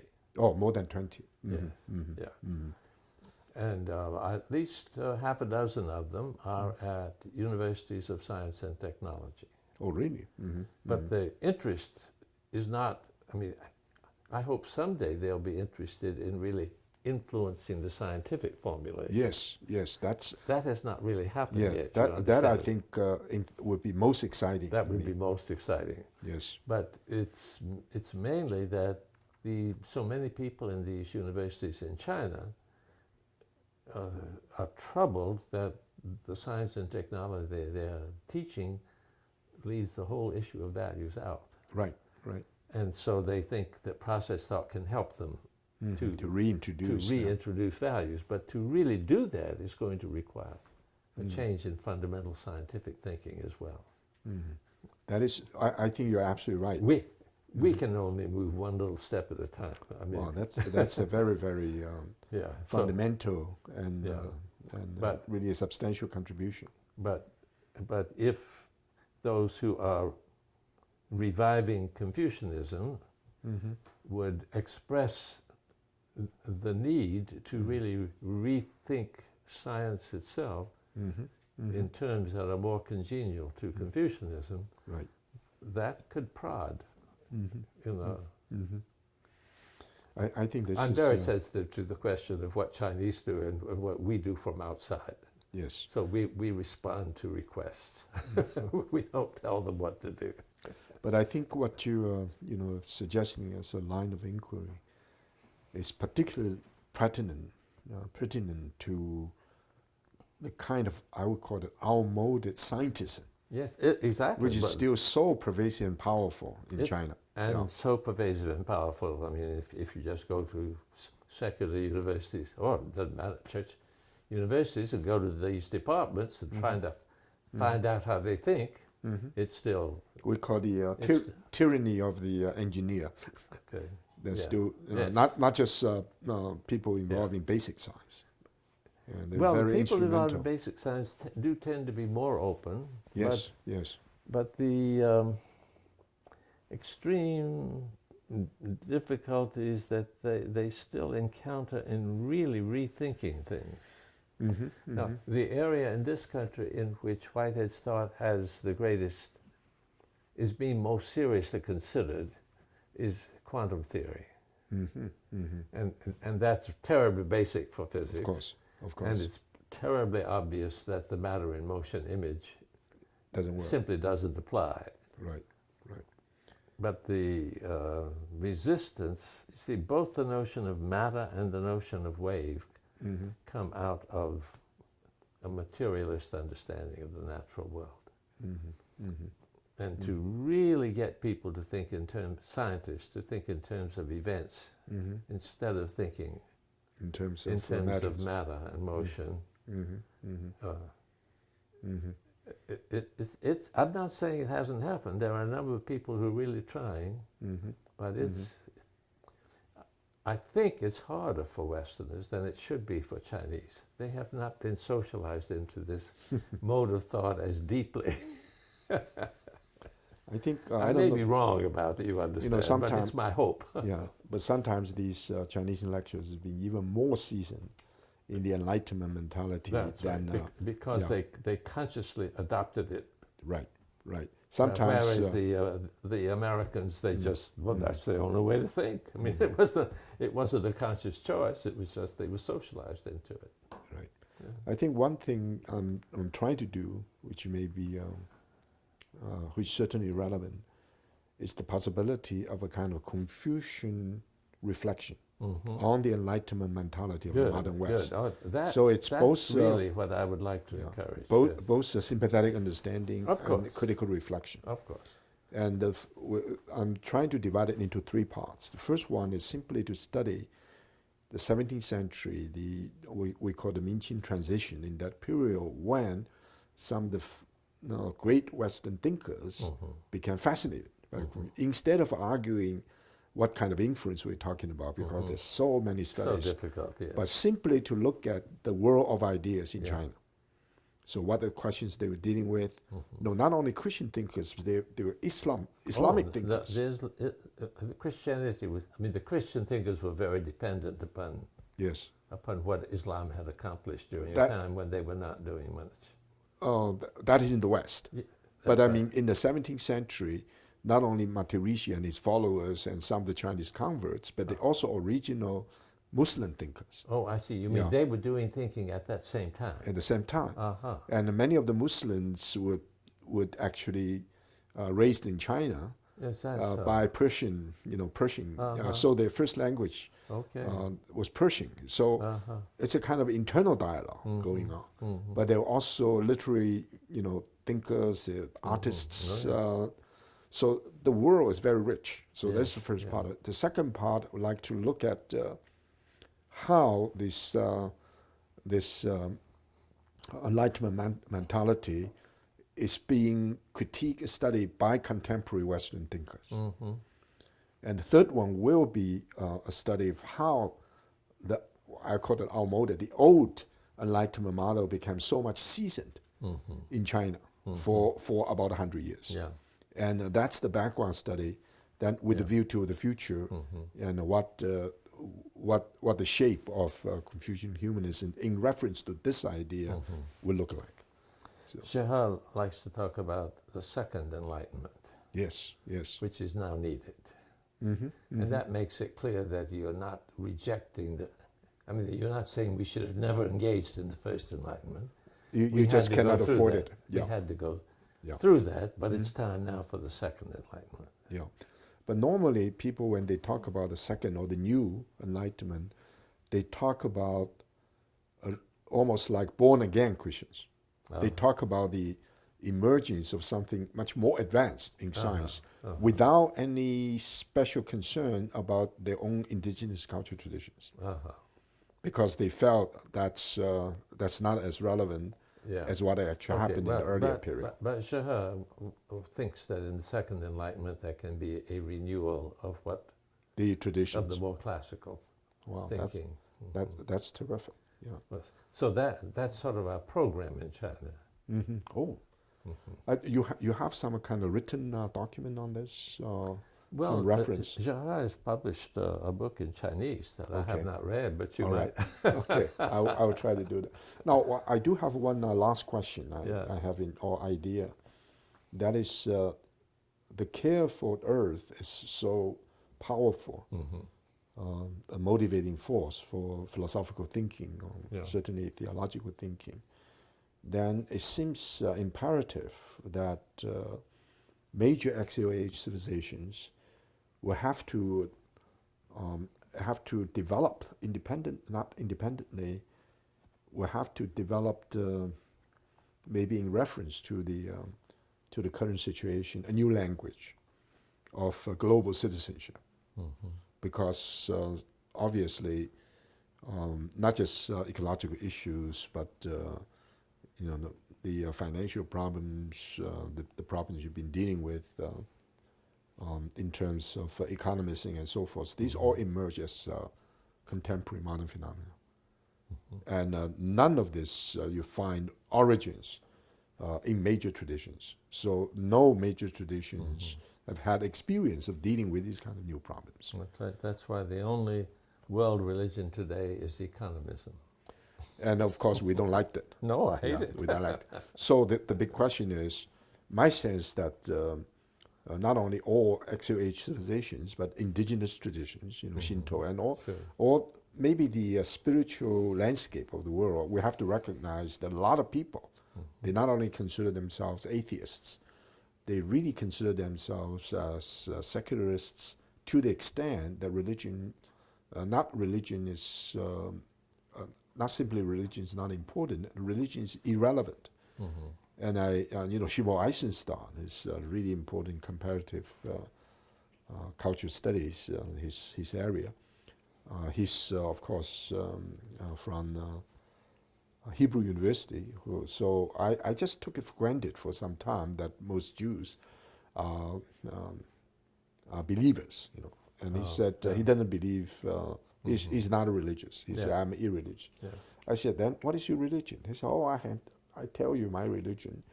No matter what conference I go to, I insisted there must be a swimming pool. So swimming is my religion. Well, in a way that he does that almost every day. And so the new language that has to be developed, how is it related to specific religious traditions? Let's say we have language of Christian, and which has gone through all kinds of transformations, which is still very deeply rooted in particular community, concrete human life, but also this demand for, because of not just globalization, but the perennial problems we face, the viability of the human species. But how we negotiate this too. I don't know, my reading of Confucian tradition may be wrong. It may have only one language. So the strength and limitation of something. That's the reason we can have a Confucian Christian, even the Confucian Jew. And someone just wrote a paper called "Can I Be a Confucian Israeli?" and things of that nature. And we know there's a Confucian Muslim because the Chinese term, I'm a Confucian Muslim. So my sense is both as a Christian and what Hadian, to be sure, and we consider this as an easy transition or as a challenge, and also your view about the limitations and strengths of a tradition like Confucianism. Well, we just had a conference here the last couple of days, and it was on conviviality. Conviviality, yes. Which means living together. Community, living together, And it's partly motivated by the fact that Claremont Lincoln University will be multi-religious, and it's then very important that people from the many religious traditions are convivial. Otherwise, it won't be able to function. But the Jewish rabbi who is currently our most effective missionary, he has very good status in the national Jewish community, and he's a conservative Jew. I mean, he's in the conservative denomination. But although he's only been engaged in this activity for a relatively short time, the National Conservative Jewish Journal, that comes quarterly, gave a complete issue On this. to discussing his proposals. That's more attention than almost any Christian denomination has given. So anyway, there are breakthroughs like that excite me because I don't anticipate them. Right. And I don't do them, you understand. It's just, when it happens, it's wonderful. In any case, he said that he thought the time had come to, instead of saying that I am a process-oriented Christian or a process-oriented Jew or a process-oriented Muslim, we should say I'm a Jewish-oriented process. So the process become being human. Well, Is that became, I mean... in the process becoming. Is that but he's speaking of process thought as itself being that to which he is primarily committed. Right. And he realizes he is committed to it as a Jew out of the Jewish, and others are committed to it as a Christian. But this shift of making the process commitment primary or central is along the lines of what you were speaking of. Absolutely. And I had never heard anyone say that before. I think that would be the most memorable result of this conference. Because I think, if I understand him correctly, limited understanding, so this is not only a metaphysical, but also anthropological and existential definition of process. In other words... process thought has all those dimensions features, too. Right. That's right.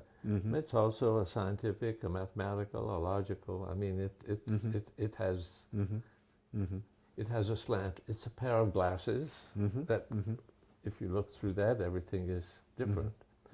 It wouldn't be as different for a Confucian, you understand, as it would be for someone coming out of the First Enlightenment or out of the West, because it is an overturning of a metaphysics and a way of looking at reality, or sublimation. Absolutely. You understand it does. But he points out, as so many of us have, that we have, when Jews and Hindus and Muslims who all have been influenced by Whitehead's thought get together, they communicate comfortably and freely. I don't mean there are no differences, but when Christians in the process community try to talk to Christian fundamentalists, no common language. So we have, in a sense, more in common with each other than we have with many of our co-religionists. So is it, I don't know, I want to make, not to make sure, I want to be sure that I understand it. So instead of saying, maybe use the term in this specific sense, Whiteheadian Christian, but a Christian Whiteheadian. I'm a Jewish Whiteheadian. So that's what it amounts to. It amounts to, right. And none of us have ever said that before, at least not in a public way or a clear way. And I'm not sure that it's quite true,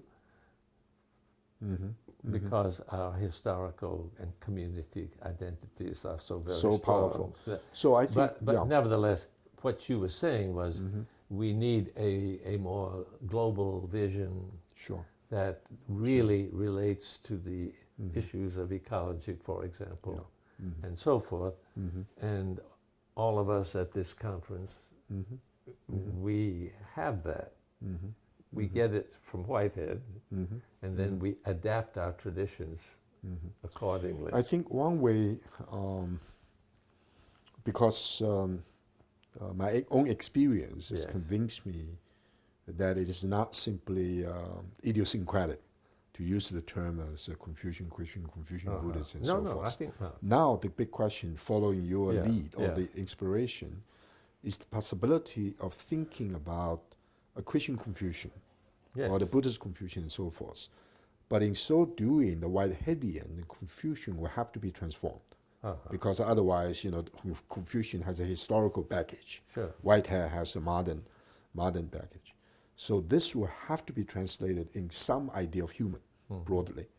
So you can say, I'm a Christian humanist, but not humanist in the ordinary sense of the term. I think that the problem is that humanists have been just as bad on the ecological issue. I see. Well, because of anthropocentric. Maybe even a little worse. Yeah, the word humanism connotes, you explain to me that is not true of what you're calling Confucian. That's fine. Yes. But just, you have to explain it every time you use the word. I know. But because I think I hear it as anthropocentric. Yes. But I think one thing we may have to do, I think that's maybe next time I have a chance, that is something that Whiteheadian and Confucian, maybe other, all share, which is more basic than a historical moment or culture. I argue against any form of abstract universalism. Of course, we are all against closed particularism. But one thing is the global significance of common humanity. This is, and or the global significance of local knowledge. But in any sense, the global significance will have to link to a dimension of being human, which is not being hijacked by this humanistic tradition, which is always considered as Enlightenment secularism. It's not a bad tradition. I don't mean it's worse than others. I just mean it's not. It's not the end point. I know, but that's the historical observation. But my sense with the view toward the future, and you mentioned that the historical side of it. So, say a Christian or Buddhist Whiteheadian, and you have to inquire, especially in reference to the modern challenge. After all, it's another adventure about the meaning of being a Whiteheadian in the 21st century. That's exactly the question I need to address myself. So then you need to have not just a language, but an insight, much more comprehensive insight of what will point to that adventure. Because otherwise you certainly have a very strong sense of being part of a tradition, but its universalizability. And even Unitarianism, I thought Emerson in a way is eminently more sensitive than a very, very narrow-minded evangelist. But still, Unitarianism seems not to have a lot of currency, whereas very fundamentalists' position turn out to be more persuasive. Well, I think that the success of religious communities, unfortunately, is more a function of how they affect the emotions than of how much sense they make, or even how much benefit they may be to the world. People everywhere are so hungry and troubled and in so much pain that anything that can alleviate the pain. And fundamentalists have learned to do that better than us mainliners. That's true we with just my have own. to admit it. I mean, it's not that I'm not happy about it. That's true with my own position as well. Wow, really, thanks a lot. Such a joy. Now Whitehead's thought should point us in the direction of dealing more effectively with emotion, because for him, unconscious emotion is what energy is. And energy is the universal reality. So he says what we call energy in physics is subjectively experienced as emotion. So that's a very, very fundamental role to give to emotion. Absolutely. Yeah. So maybe if we adopt a Whiteheadian viewpoint and live with it, we will then give more attention to how to shape the emotions in a healthy way.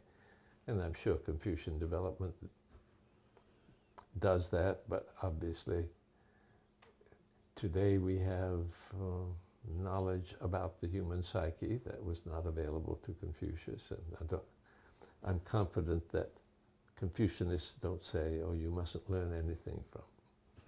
No, you know what I mean. Absolutely. I mean, to that extent, I have no doubt that Confucian is very open to learning from science and what the neuroscientists are learning about the brain is astonishing stuff. Right.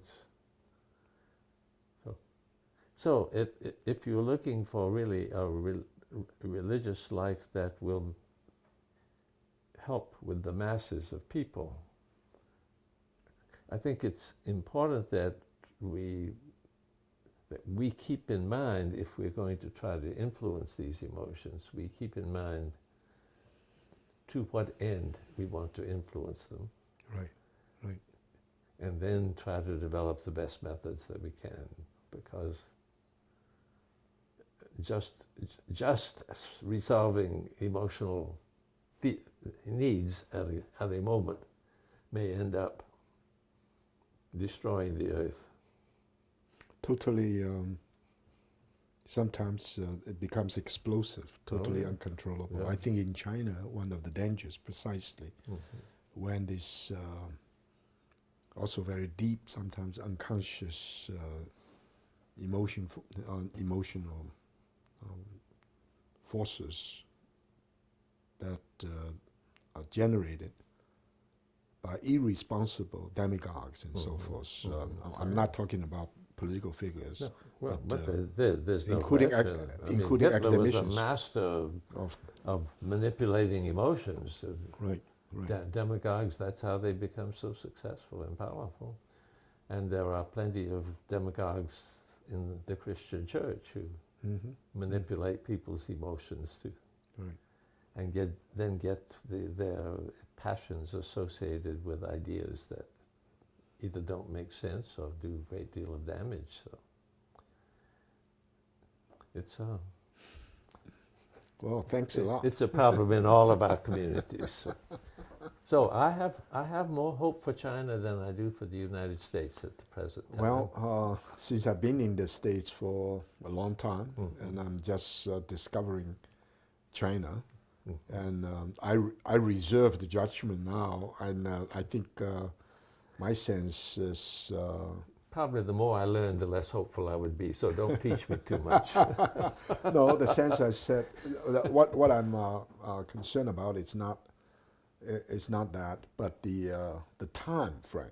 Yes. I think you in the United States you can, not just Claremont. Anywhere you go, the whole intellectual atmosphere is more relaxed, and you say, well, we have a lot of apathy and so forth. That's not necessarily the case, but in China, the energy is tremendous. Yes. And it's very quick. Yeah. And so sometimes in a very short period of time. Yeah. I think probably 5 years from now or so forth, we see something that can be very positive, and something can turn out to be, on the surface, very positive, that then the unintended negative consequence may be even more grandiose. So the worry, I think the more people that are vigilant, but at the same time not worry simply about stability, the better.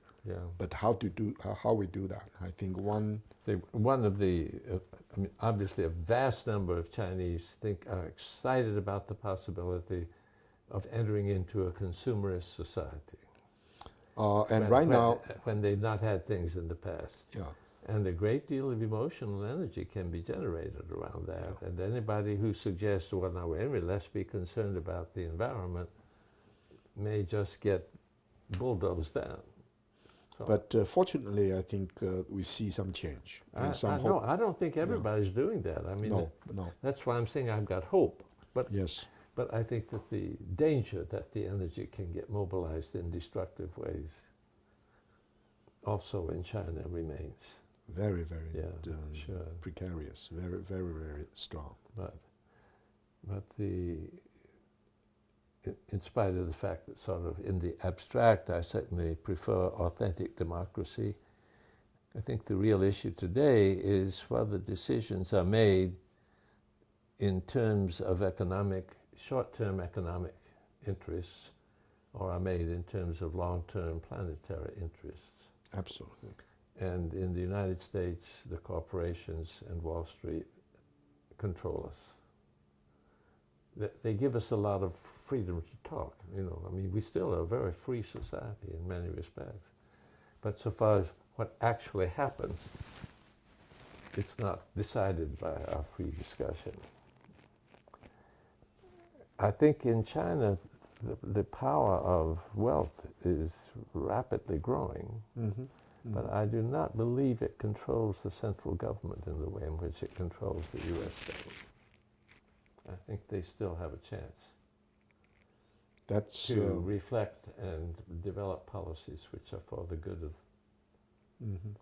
the good of China and the future of the planet to some extent. Now, if they tried to really stop the growth, economic growth or something, of course there'd be an explosion. Right. They'd be blown off the face of the earth. So, but they can maintain more balance at that point, I think, than our government can. So that's why I'm saying I have hope for China. But it's maybe only 10 more years before wealth will gain control of China. And then it would be too late. But you see, right now, I think we have a chance, and I would hope that the Confucianists in China would be equally concerned about it. In every province in China, there is a University of Agriculture. Yes. And almost all of their top professors studied in schools of agriculture in the United States. And all they learned was industrial agriculture. So there must be another way. And we know another way. Right. I mean, I really think we can tell them, and we are doing so, and we're holding lots of conferences, and we're going to have a conference here again but when you are going up against all the experts and all the you understand what I mean. Sure. I mean, if I were in the Chinese government, I would say, well, we're going to have serious agricultural development. Let's call in our best professors of agriculture and get their advice. I mean, you understand, that's a very natural, sensible thing, but they'll get the wrong advice. But we've dented it. It's the situation in the United States. Well, no, I mean in China. In China, no, right. We haven't dented in the United States. It's terrible. We've already destroyed American agriculture. And once you do it, it's extremely difficult to turn it around. I mean, that will only happen through a collapse. But in China, Chinese peasants are good farmers. So China is already doing very well. And it would be possible for the government to develop policies that would be more favorable to the farmers in comparison with urban dwellers. It's difficult and delicate, but it can be done, and I think the government has done some of it. But it's also, there are people who have shown the possibility of increasing production even beyond what traditional peasant farming can do, and doing it in ways that are more ecological.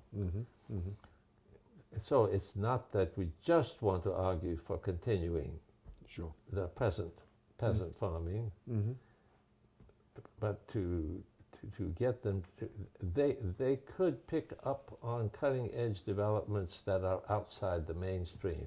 Yes. And one of the things that's so important in China is to learn to produce more with less water. Yes. Yes. Because it will have less water in the future.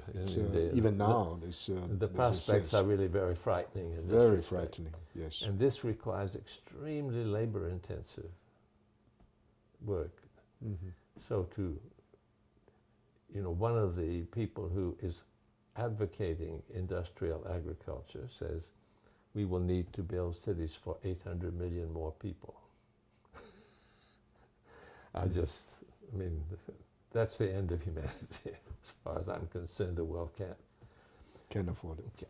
Can't afford that, and it can't afford the agriculture that is all petroleum dependent and big machines and all that kind of thing. And once you do that, the possibility of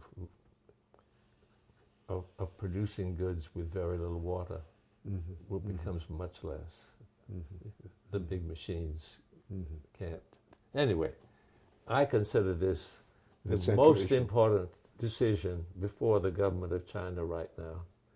And I'm very glad to say we have had conferences in China, and top-level people have been involved in them. And at least at a high level, the topic is being discussed.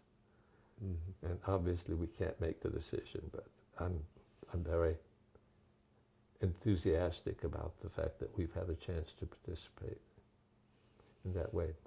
And I think that that's the same direction that Confucianists would want to go. Sure. So so I'm just pleading to you, if you have any way of bringing, of helping. I mean, we have made the general claim that this is much more in continuity with classical Chinese thinking. Absolutely. Than the industrialization of agriculture and the making all the farmers leave the farms and all that kind of thing.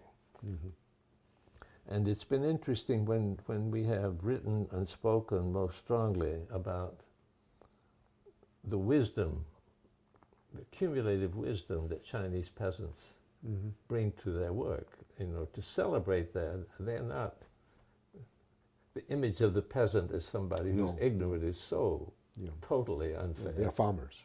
Yeah, they are farmers, and they are farmers who have great wisdom that very few of the rest of us have. And if to lose all of that at this juncture would just be so horrible. Anyway, you can understand I feel very passionately about it because I think hundreds of millions of lives are at stake. Yes. And so whenever I get a chance, I'll say, come on, help us.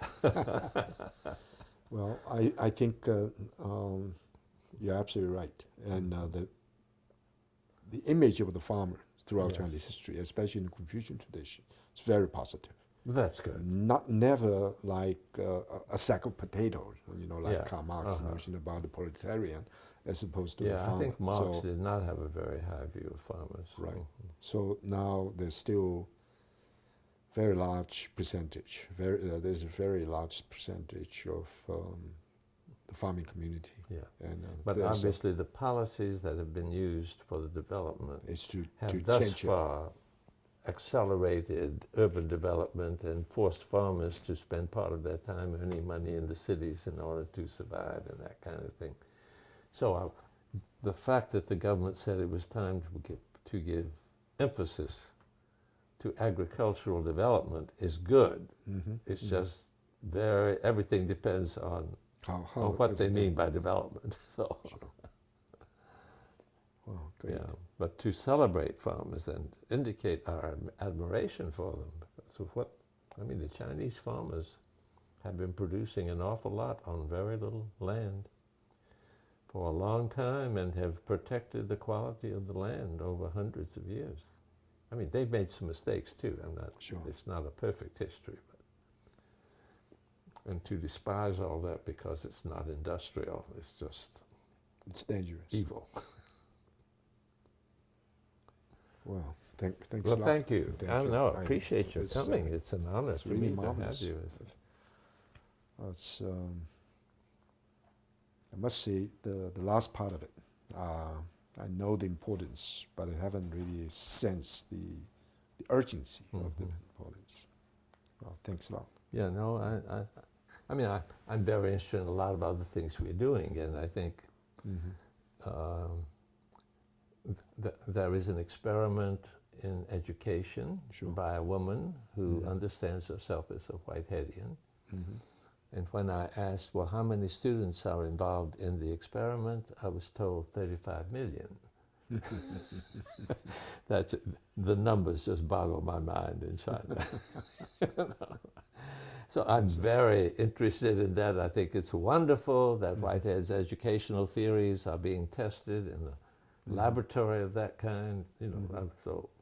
But I don't have the feeling of urgency about that I do about agriculture.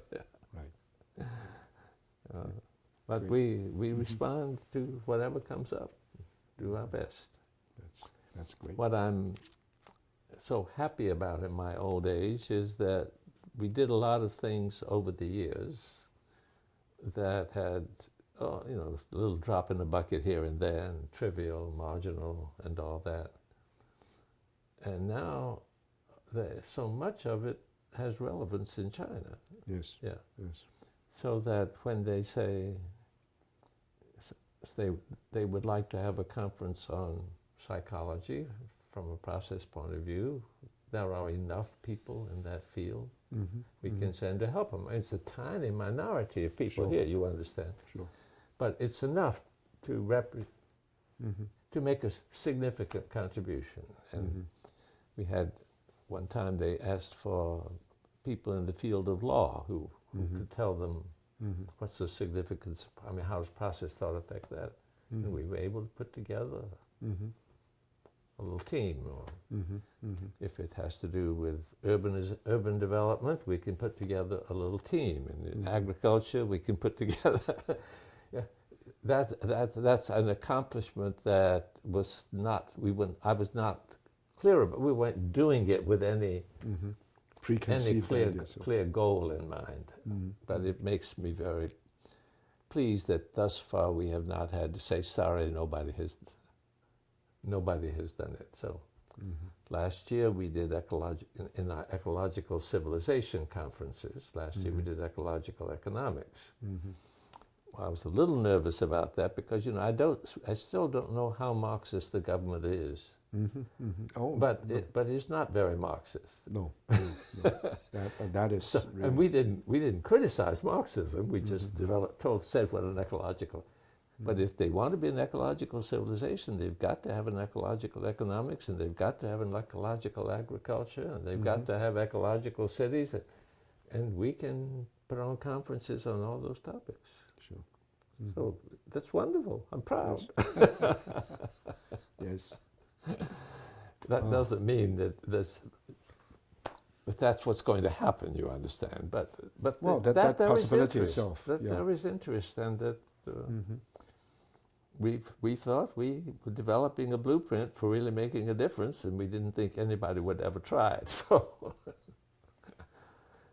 So the fact that Chinese are interested, you can imagine how much that does for me.